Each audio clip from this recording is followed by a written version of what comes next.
Ant Blair, welcome to the pod. Boom. Hey, I wanted to start off. high school. No, don't remember them. Don't know them. I'm one of the only black people at the school. Walk us through steps from introvert to stage. What does that look like? You know your topic, right? Yeah, I do. I know my topic. Great. What is the first step? What do they need to do to get better at communicating? You take someone that's not like you, that is shy, that is introverted. So, Colby, this is a great story.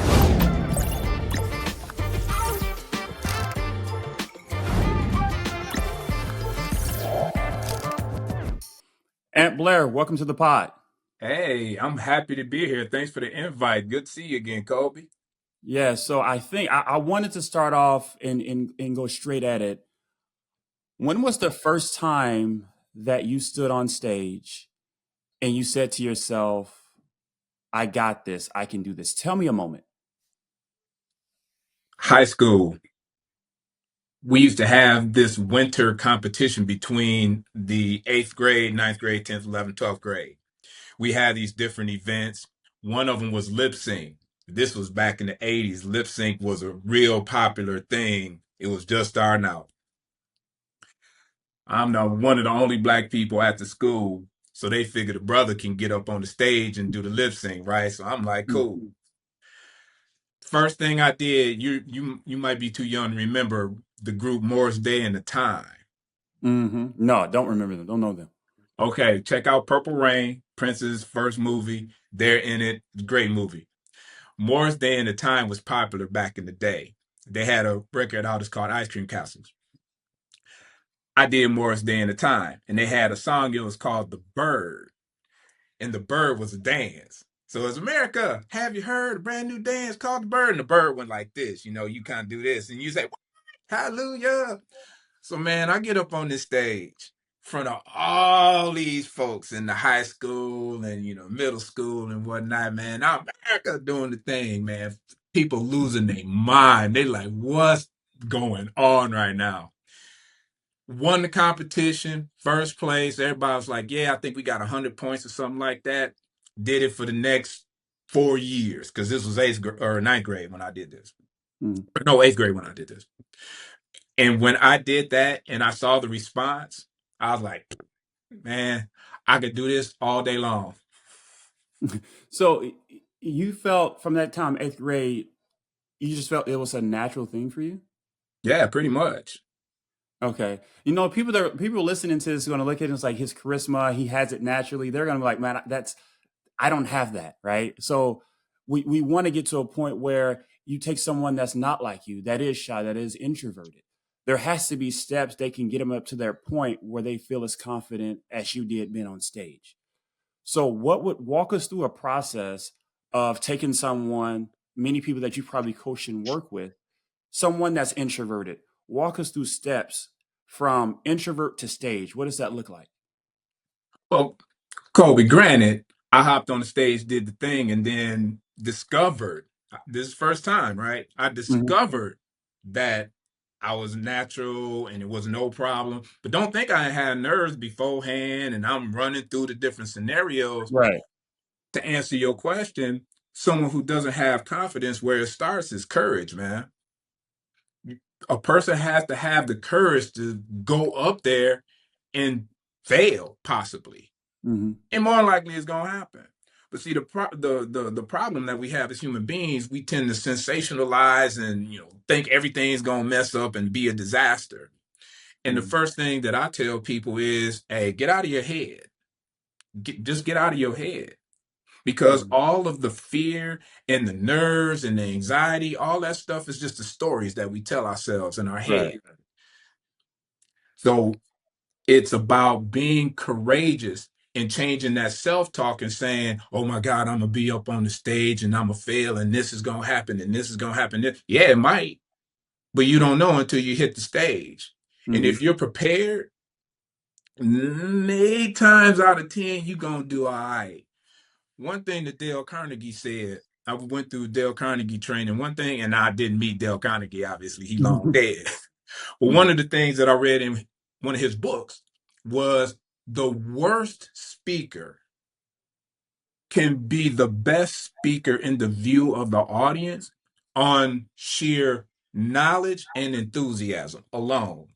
Mm-hmm. Forget the technical stuff, forget the sentence economy and the gestures and the facial expressions and the eye contact, all that stuff. If you know your subject, if you know what you're talking about, and you're geeked up about it, if you hyped up about it, you good. You good. And that's the self-talk that I coach people to tell themselves. You know your topic, right? Yeah, I do. I know my topic. Great. Are you hyped about the topic? Well, yeah, you're good. Now, the problem is when people are doing a topic that they have no interest in, no knowledge. So that translates to the stage. If I'm not hyped about my topic, you ain't going to get hyped about it. Right. Yeah, So I it makes tell perfect people, sense. okay, It makes perfect sense for the simple fact that you have to know it, otherwise, because what you're fighting also too, if you don't know it, I realize if you don't know it when you get on stage, you're fighting, like you said, that stuff, that emotional element, and you're trying to remember, and you're already nervous, so you're fighting through that layer of stuff too, so you can't even get to the knowledge layer to actually deliver the information. So knowing your topic is so key because it just rolls right off of your tongue. You don't really that's have to right. think too much about That's right. That's delivering right. that information. That's right. So how would you mentioned the self-talk, and we're going to get into some, as I said before, we were talking earlier before the pod, we're going to get into some individuals that are experiencing, self-talk, feigning during presentations. We're going to look at some Reddit Wow. posts and give you and get some life coaching for these individuals. But before we get there, that emotional piece is different, right? Well, I remember when I first got up onto a stage, this is high school too for me. Okay. Jaw jaw shaking, Oh, wow. voice changing, not being able to get my words out. So my question to you is, how do we get through that emotional piece? Like, are there any mechanisms? Something, give us something that we can get and kind of calm ourselves to say, okay, now I'm ready to deliver the content that I was brought here to deliver. So, Colby, this is a great story. I was working with a CEO of a publicly traded company in Norway. A lot of my Right, clients, right, they're international folks.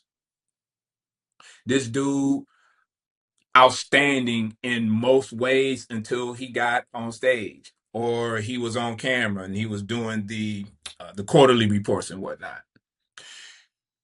He would have the nerves, he would have the emotion. And I said, man, how did you prepare? So again, it's back to the preparation part. So he tell me how he prepared, and I said, well, so what's the difference between how you prepared as an athlete? Because he was a collegiate athlete. I said, what's the difference between preparing for 400 meters as opposed to preparing for a talk? And then I told him, what is your routine before you hit the stage or you get in front of the camera? Oh, I don't have one. Well, that's part of the preparation. So yeah, you got to know your mm, stuff, but right. how do you ground yourself before you even walk in the building, Mm-hmm. before you even walk in the room? So to answer your question, I tell people, imagine yourself walking, you close your eyes, look in your mind, using your mind's eye. Think about, if you can, the venue. If you've been there before, think about Right. the venue. Think about walking through the door. And you thinking about walking through that door confidently. So you power posing, get Mm-hmm. your chest out, get your chin up, get your shoulders Mm-hmm. back. And imagine yourself walking into that space with authority and confidence. You might not feel it, but you know what it looks like. And your mind really don't know the difference. You know what I'm saying? So Mm-hmm. you can overcome the emotions by faking it till you make it, or fronting, so to speak. Mm-hmm. Right. Hey, I'm walking through the door. I'm confident. I know my stuff. You're talking yourself up. You're hyping yourself up when you walk through the door. You visualizing walking down the aisle. You visualizing when they call your name. You visualizing yourself as confident, as great. I know my stuff. These people, they called me up Right. Right. because I know my stuff. I'm the Mm-hmm. expert in the room. They listening to me. So it's reframing. How do you prepare yourself before you get on the stage, after you've prepared your information and your content, the in between time. I know my stuff. I'm walking to the stage, and I'm walking in the building. I walk to the stage. I get on the stage. If I got a podium, I'm setting my notes down. I'm adjusting the mic. I'm going through all of that in my head, in my mind's eye, and I'm picturing success. I'm picturing success, man. I read a story of Messi, the soccer player. Yeah. He was talking about how he visualizes doing penalty kicks. When he walks up to do a penalty kick, Hmm. he's already made that kick in his head. Before he even steps up to the ball, he's already pictured, I done hit that goal. Right. And it's the same thing when a person walks to that stage before they even get to the stage, they're already visualizing success. This is going to be a great talk. My nerves is under control. I'm great.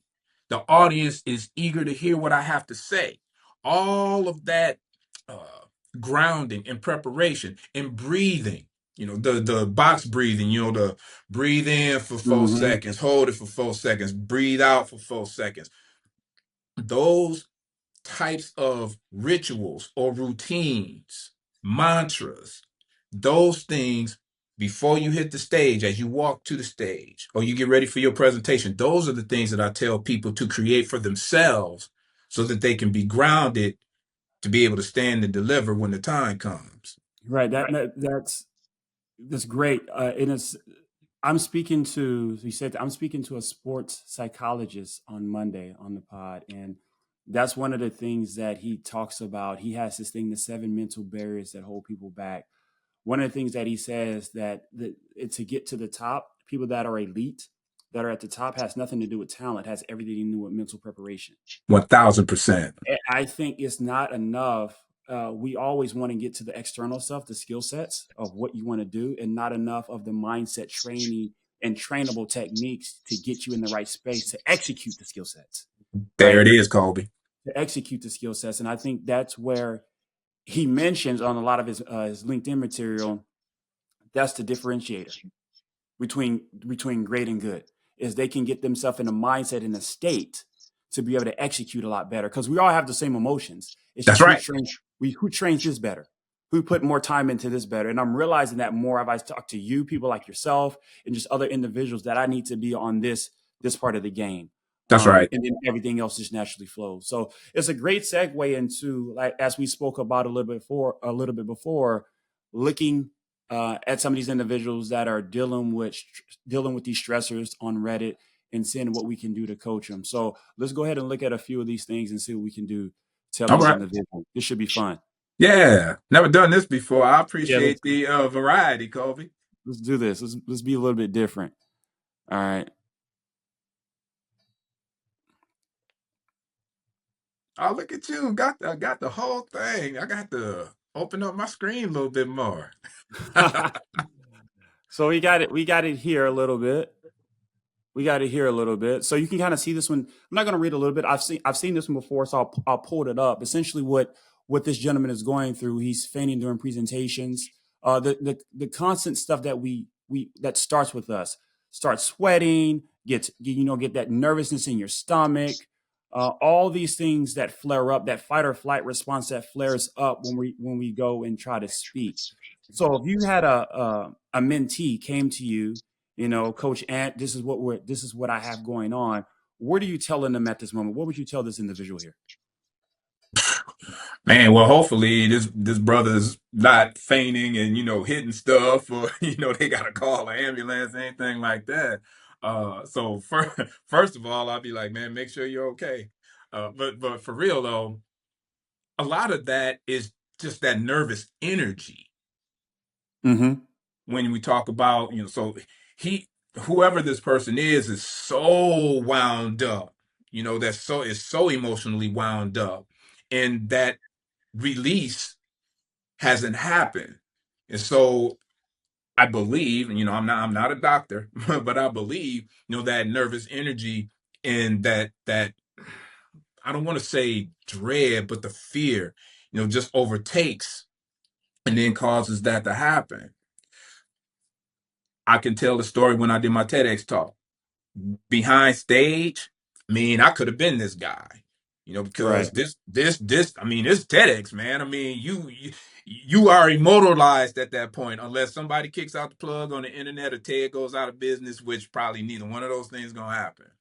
But when I was behind stage, I was releasing that nervous energy. Now, I'm not doing it like a Hadouken, or Kamehameha, anything like that. But Right. what I'm saying is, I was releasing that energy, right? And again, reframing the things that were going on in my head. So I would counsel this person, I would advise this person, you know, get a routine where you can, do this with your hands. It's been there's studies out there that says, if you can, do this with your hands, you can get some of that nervous energy out. I was behind stage on the TEDx, I was walking around, I was pulling on rails and, I was, stretching and moving, getting that energy out so that it just doesn't just build up, build up, build up, build up, build up. I would think is more like it could be also like blood pressure, like high blood pressure, so the Hmm. stress, it builds up and it builds up, and then your heart starts to fail and then your veins and you can have mental things, but it's the pressure. It's the pressure. So how can this person release that pressure? Like I said, it's through activity, moving around, stretching, breathing. So I would tell this person, stretch, breathe, again, do the self-talk. This is going to be fine. I'm courageous. I have strength. I have power. All the while doing physical activity, not crazy, not necessarily doing jumping jacks, but I mean, if you're behind stage and nobody can see, hey, do some jumping Right. jacks. Right. But Right. if you're in front of a crowd, there's definitely some opportunities to where you can stretch, you can do some things like this, and it doesn't attract attention too much. But Right. again, you got to release that pressure, is what I'm getting at. You got to release that pressure. For sure. It's funny what you're describing to me, and I'm a fan of Tony Robbins and kind of his because he really speaks about the psychology aspect of it. One of the things that he mentions is energy, emotion rather, is energy in motion. Mm-hmm. So Mm-hmm. the way that you sit, he always says your physiology is by changing your emotion, changing your energy, and the quickest way to do that is to move the body. That's right. Right. So when you're experiencing, as you're saying, you're experiencing these emotions, you need to move the body rapidly and have a shift in your physiology to get yourself in a state of mind. Right. That's So right. that makes perfect sense in doing that. And I don't think a lot of people don't really understand the correlation between like moving your body, all these things we're talking about, self-talk, moving the body in your outward performance, how much they how much they connect with one another. Right. And so that's a very important thing to get across here. Let's get to one more. Here's an interesting one that I found. Improv. Okay. We've done this before where you're somewhere and you can't really improvise well. You have to stand up and speak, whether it's in a classroom, stand up and introduce yourself. Everyone does this in a classroom. If you're a young person, even if you're in some corporate jobs, they once they get all the team together, they do the icebreakers piece of that as well. So how do you get better at like improv? Doing Going to a place like Toastmasters, for example, and doing impromptu speeches, that's one way of doing it. Put yourself in situations to where you have to improv. It's just Right. like I like to use sports analogies because I'm a sports guy. I don't watch sports like how I used to. I just don't have time like that anymore. But I'm connected to sports, and a lot of the analogies I use in this space are sports related. It's literally getting in the reps, man. It's putting yourself in a position to have to do the improv. You know what I'm saying? So Mhm. back when I was a younger man and I didn't have all this gray and I used to hit the club, improv, if you trying to hook up, if you trying to run game or whatever, that's improv. Right. One of the things that I still do, if I go to I like to hit craft breweries. I Mhm. travel around the different breweries. I like craft beer, so there's a lot of breweries around. So I'll pull up to a brewery. I'll sit at a bar. If you sit at the bar, you are opening yourself up to anybody talking to you. So Right. you know what I'm saying? If you sitting at the table, it's different. But when you sitting at the bar, the bartender gonna talk to you. People next to you, they gonna start talking to you because that's just the nature of it. So I Mm-hmm. tell that story to say you just gotta put yourself in situations to where you have to do it because you're gonna get better. And and a person again is mind shifting. You're gonna suck at first. You're not gonna be Mm-hmm. good. It just is what it is, man. I mean, Kobe wasn't great when he first grabbed a basketball. You know what I'm saying? LeBron, he wasn't great when he first grabbed a basketball. He probably was terrible, but Right. he kept at it. He kept shooting free throws, kept making layups, kept dribbling. You know what I'm saying? So it's putting yourself, having the courage and taking the action. So again, mindset, action, being courageous up here, even when you're not here, you're courageous here. I am Mm-hmm. courageous. I am strong. I am powerful. And then taking that and translating it into action. Okay, I'm gonna put myself in situations to where I have to improv and then continue to put in those reps. And eventually you'll get better. And eventually you'll get better. And I think so many people get caught up in the quick fix, the silver bullet, and they want results now. Impossible. There are no shortcuts. There are no secrets. There are no hacks. There are no silver bullets. It's put in the work. Put in the work. Yeah, that's right. And it's depending on where you are in life, you can kind of feel that. Like I'm a further on in my life. I need something quick because I need to fix the situation. But unfortunately, there's no, as you mentioned, there is no quick fix for any of that. It's just work. It's just work, my man. It's just work. Last one. Let's look at this one. This one was interesting. Let's see if we can find this one. This was interesting because let's see here. Here's a gentleman. Can you see this? You can see this one, right? I can see him standing in the front of a room. Yeah, I don't want to. I'm not going to play the audio. What we're going to focus on here too when people speak is body language. Okay.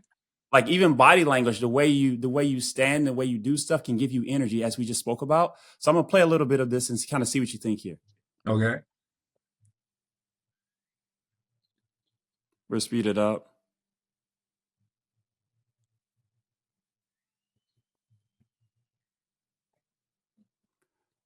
So that's just going on. Walk me through like body language. You can. What do you think about the body language here? Man, closed off. Uh, closed off. The stance. I'll the gestures. You can tell when a person is apprehensive or nervous, like when their gestures are like close to them. You see he's like got his hands, like this. So closed off gestures, closes me off from the audience, right? So them gestures got to be big, right? So you see some of the more prolific speakers out there. I mean, they're big gestures. They way out here, with their Right. arm movements and their hands and whatnot. The stance. See how he's like kind of cocked off with one hip to the side and the Hmm. foot poked out like that. Those feet need to be square, and the stands need to be square and solid, just like the pillar of a building, right? So what if the pillar of a building was kind of cocked over to the side? That building ain't gonna last too long. And all of those things, Kobe, they all contribute to how we feel, how we're able to perform.